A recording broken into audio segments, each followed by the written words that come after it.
This week, steak sandwiches.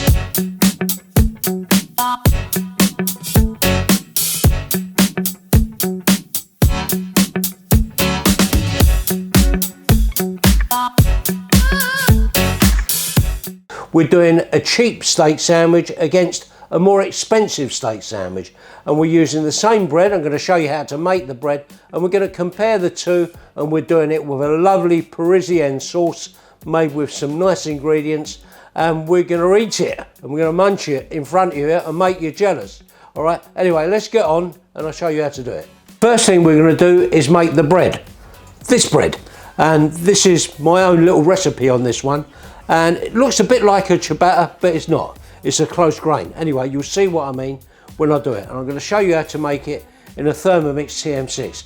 If you don't have a Thermomix, then make it by hand. There's videos online how to do that on our channel, and if you haven't got that, go and buy yourself a bit of bread that looks like it. I'll show you how to do it. First in, 320 grams of water, 10 grams of yeast.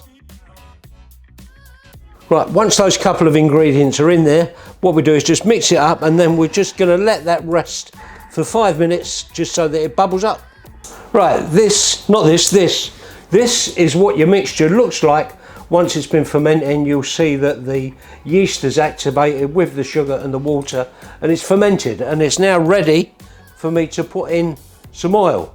And this is 30 ml of sunflower oil, and we'll add that into there, and then that is then ready to have a little mix up, and then we put the flour in there.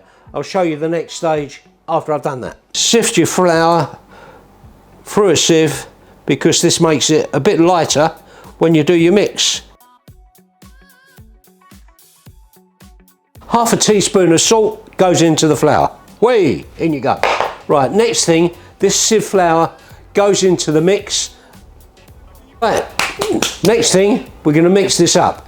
Because this is the Thermomix, so easy, put it on a dough setting, set it for 8 minutes, Bob's your uncle, Fanny's your aunt again, and your dough is mixed. Okay, the dough is ready. Next thing I'm going to do is turn it out onto a floured work surface and turn it into a ball. And then when that is done, I will then put it into an oiled bowl, cover it with cling film, and then let it prove for round about an hour. And because I've got a super duper proving oven, it'll go even quicker. So let me show you how to do it.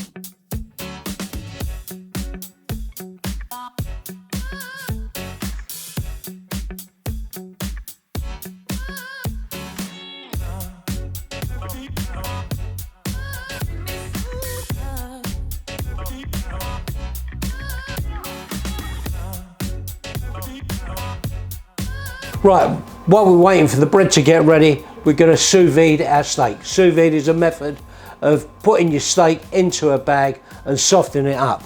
This is our steak. It's a lovely ribeye steak. We're going to cover it, a little bit of oil, salt and pepper, put it in the sous vide. When it's done, we'll fry it or grill it, whatever way you prefer. And this is why this is the expensive version of the steak.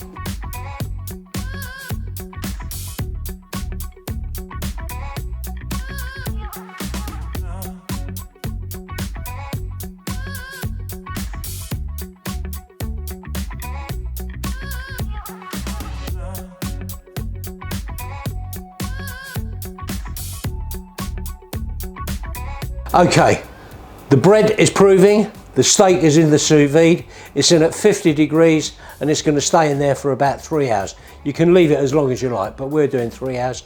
What we're going to do now is make the sauce to go with the steak. First thing first, going to chop up some shallot, then going to fry it off in the pan. I'm going to add lots of butter in there, about 225 grams. Get all that ready, and then all the rest of the ingredients go into the blender. We mix them all up, and that's it.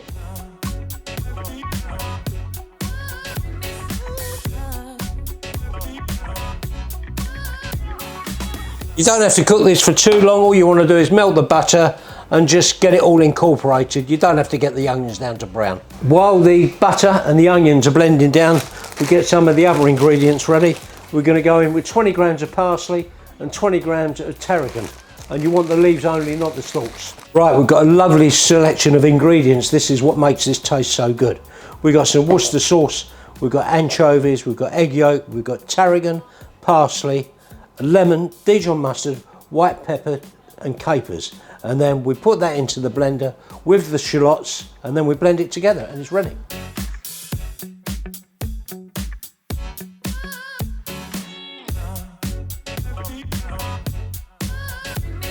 Right, everything's in the blender, just blitz it up until it's smooth. That's it, here we go. Let's have a taste, see if it needs anything else.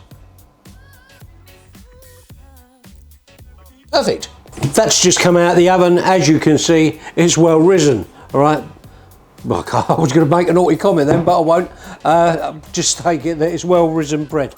And what we do now is knock this back, and then we're going to put it onto the work surface with a bit of flour, and then form it into a ball, and then divide it in 3.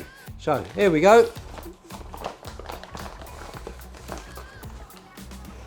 Bit of flour, not too much. If you put too much flour down, it won't stick together, all right, because you'll just be overdoing it. So just form it around like that into a star shape, pull it over, and then that's it. Just turn it round like that, nice and easy. Try and get it smooth, and when you look at that, lovely, spongy, springy. Bit like me. I was spongy and springy once, now I'm just a bit spongy around there. Never mind. Okay, so now what we do with this is we divide this into 3 to go for its next proving stage. So get yourself your slice and just go once there, and once there. You now have 3 equal parts, and then we just do the same again. Just roll these into little balls. You see I'm folding it over underneath. Fingers are doing the work.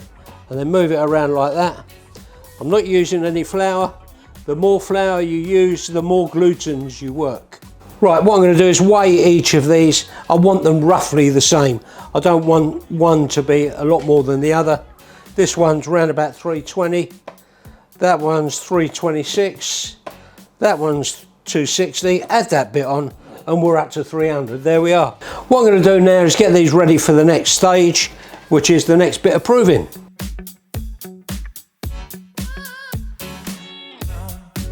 Now that they're done, we'll cover them over. That goes on for a second proof for 15 minutes. That's the second part of the proof done. You can see that they've come up a bit bigger. We've already got a little bit of flour on the worktop, so just put those on and flatten them out. Just use the palm of your hand and try to get them roughly into a circle. Just turn it over so it doesn't stick. Get yourself a rolling pin and then roll it out and try to keep it even. You want an even size. Just get the edges, fold them together and just roll it up, just keeping it tight. You don't need much pressure there. Just roll it over so it's even, and then when you get to that point, turn it over and pinch the seams together so that they're sticking. Right, this is why you don't want too much flour on them. If you had too much flour, they wouldn't stick. Get the ends, fold them in and stick them, so in there, and then turn them over and get them like that. Right, what I've done, got this on the baking sheet and put it here. I'm going to squash that down, and I've got a piece of baking paper and I've divided it into 3 just simply by folding there. When you put these on, make sure that you put the seam side down. There we are, that's all 3 done, and now all we simply do is cover them over and let them prove until they get to the size that you feel comfortable with baking them at.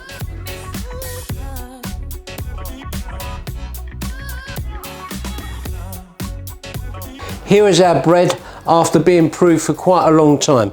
The longer you prove it, the bigger the bread is going to be, and this is just about the right size. So what we do now is go through the next couple of stages ready to bake it. So let me show you what happens.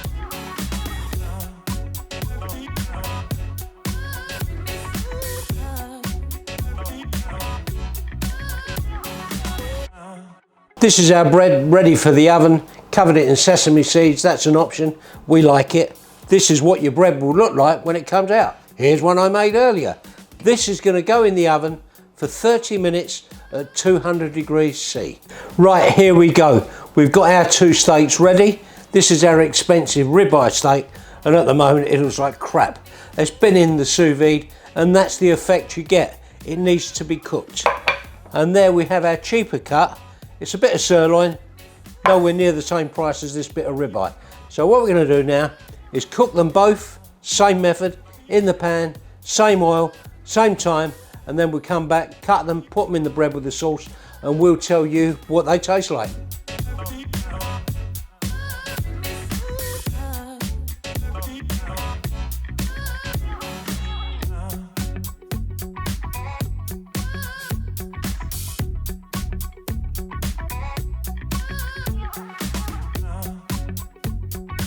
Hello, right, we're done.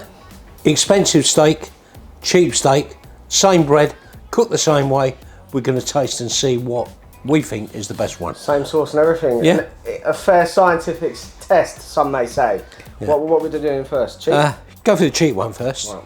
There you go, you have that one. I'll have that one. Right. All right, for our diabetic friends out there, we've done about 7 units of Nova Rapid insulin for each portion. Yep. Okay. Right, okay, let's have a go at this one.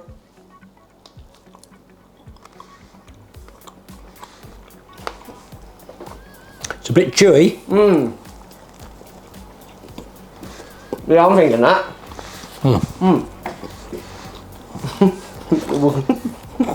Get what you pay for. I'm not going to eat any more of that. Yeah. The bread's lovely. The sauce is really nice. But the steak's a bit leathery. Yeah. Steak tastes like shoe leather. Oh, boot. Right. Yeah. Is the right. start of the show. Okay. Let's go for this one. Cool. This is prime rib. Leaking with steak. Yeah. Okay. Let's have a go at this one. Jealous.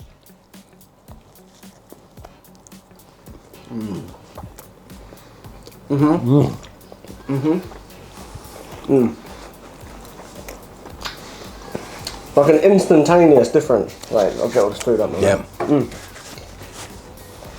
I mean, it's kind of obvious, really, what one was going to be the winner. I mean, what do you prefer? Yeah, for that one. A bit more time and effort and care put into it with the cooking method. Just wanted to see if you could mask the flavour of the steak with an equally good sauce on both of them, and you can't. That one, say, tastes like old shoe leather. It weren't cheap, but that one's a lot. Bar yeah, one. Yeah. That was a lot more expensive. Sauce is great. I feel like we should talk about sauce. It's really tangy. Yeah, that you get that kind of a bit of aniseed at the back of the throat after the tarragon. It's a nice sauce you can actually use with most things. You can use that with fish. You can use it with beef. You can use it especially with chicken because it's got the tarragon in it. And tarragon and chicken are a marriage in heaven. Wouldn't use it with lamb. And you can use it on your cornflakes. Yeah, use it on your cornflakes. Yeah, bread's good as well. Yeah. The good thing about that bread is they come out in huge, massive, kind of like focaccia. Is that right? Yeah, no, yeah. No, ciabatta. Ciabatta, that's the one. Bit more like ciabatta. Yeah. But bread's a good one to do. All right, especially in a Thermomix. There you go. And don't forget, like and subscribe. 2 seconds. Hey Google, stop timer. Yeah, we'll go for that again. Yeah. Okay, please like and subscribe. It really does help us grow the channel. That's it. And the more likes we get, the more subscriptions, the bigger we can get, and we can provide more content. Exactly that. We'll be doing cheap versus expensive on Mars soon, you know? Yeah. And I can buy my cheap Fiat and he can buy his expensive Ferrari and we can see what are different. Yeah, exactly. I think I know what wins. Happy days. Okay. All about electric cars now anyway. Anyway, thank you very much, guys. Yeah. Appreciate all the support with everything that we've done so far, and we will see you next week for another video. There you go.